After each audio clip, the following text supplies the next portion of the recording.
Here's a little deal of piece of Boulder Opal from central Queensland, rules in millimetres. Material's been wetted to help show the colours.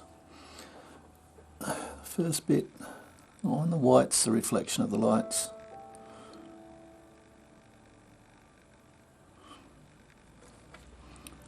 Second piece, quite nice bluey semi-crystal piece. That'll probably come out, I think. You can see there the stone drop jumps up. This piece got a nice, quite a big flash. Perhaps some more of this might come off.